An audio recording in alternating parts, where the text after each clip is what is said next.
Et lui, voilà un homme, donc le grêlé, voilà un homme qui a sévi pendant très longtemps, qui a été gendarme, puis policier, puis syndicaliste, puis gentil retraité, bon voisin, à qui on confie des enfants à garder, le type sympa qui fait des barbecues avec les copains du coin. Donc, il y a là quelque chose de très singulier qui est, je dirais, c'est celui pour lequel la notion même de clivage est la plus a fonctionné de la façon la plus sidérante. Qu'est-ce qu'il a fait, lui ? Il faisait quoi ? Il a violé, tué.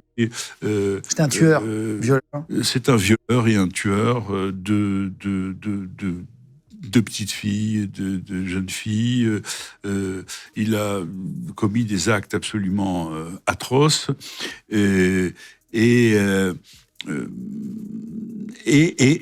ensuite, quelques décennies plus tard, on le retrouve chez Nagui, français moyen, venant dans une émission populaire. Il passe dans une émission de Nagui. Sympa. Et donc, effectivement, c'est lui. C'est lui. Voilà, il était, c'est assez fou. Il passe quelques années plus tard chez Nagui, dont tout le monde veut prendre sa place, je crois. Normalement, en tant que candidat, invisible, il n'a jamais été arrêté. Et voilà, il était encore en vie à ce moment-là. C'était en 2019, je crois. Essayez d'imaginer que ce qu'ont pu être les réactions de ses proches qui ont vécu avec lui toute leur vie, qui pensaient le connaître et qui découvrent qu'il est un assassin, un violeur de la façon la plus atroce qui soit. Essayez d'imaginer. Tout le monde tombe de l'armoire. Et c'est ça, si vous voulez, c'est ça qui fascine le public, c'est ce côté Dr. Jekyll et Mr. Hyde. Hein.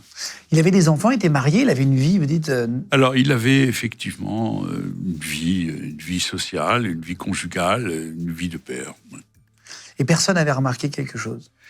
Et personne n'avait remarqué quelque chose parce que personne ne pouvait remarquer quelque chose.